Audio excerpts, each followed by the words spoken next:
walk through doors that led to nowhere, hoping someday I'd find what's fair.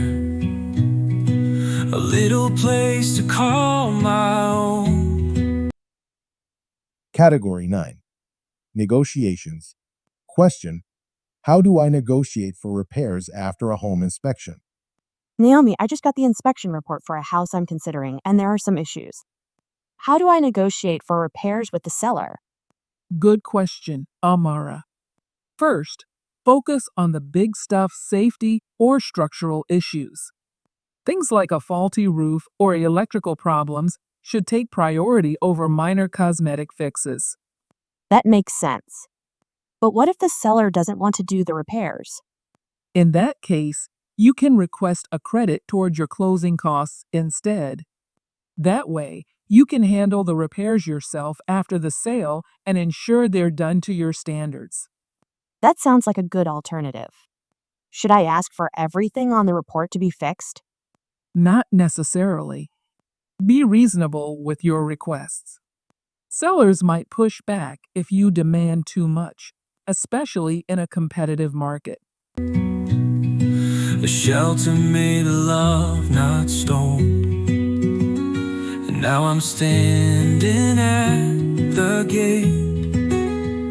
A brand new chapter, I can't wait. These keys to my dreams, they're in my hand.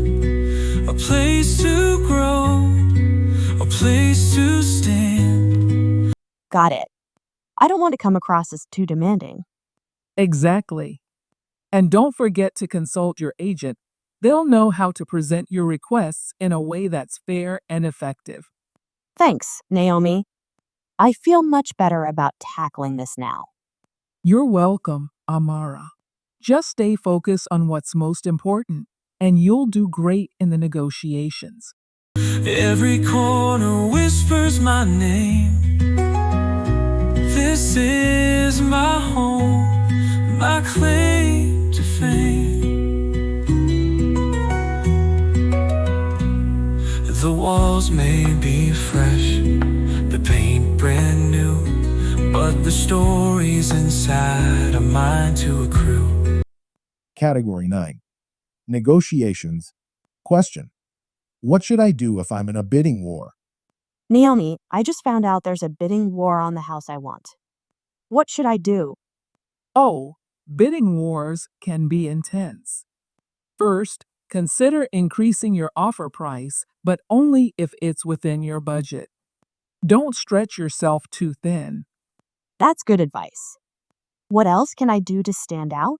You could remove unnecessary contingencies, like offering a flexible closing date. It might make your offer more appealing to the seller. That's interesting. Do you think writing a letter to the seller would help? Absolutely. A personal letter explaining why you love the home can create an emotional connection and give you an edge. Every step, every room a start,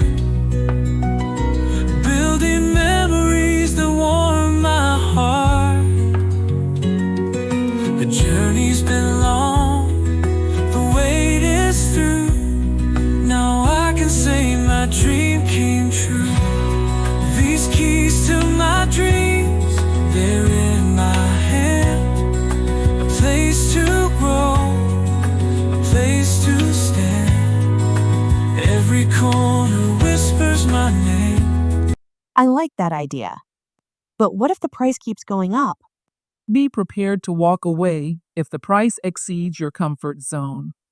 It's hard, but you don't want to end up regretting the financial strain later. That's true. Thanks for the tips, Naomi. I'll stay focused and not let emotions take over. You've got the right mindset, Amara. Good luck, and I hope you get the home of your dreams.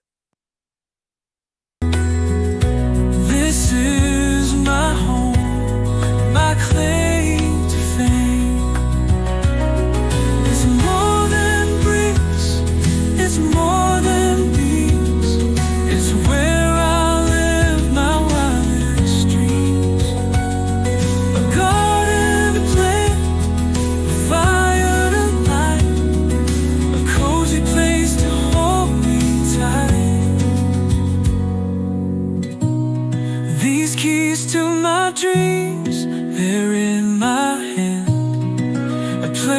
to grow, a place to stand.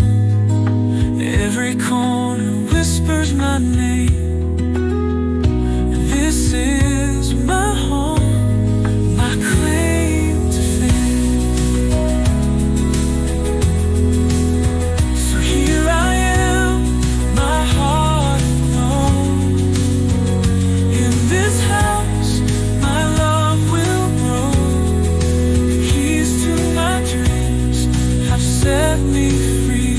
This is the life meant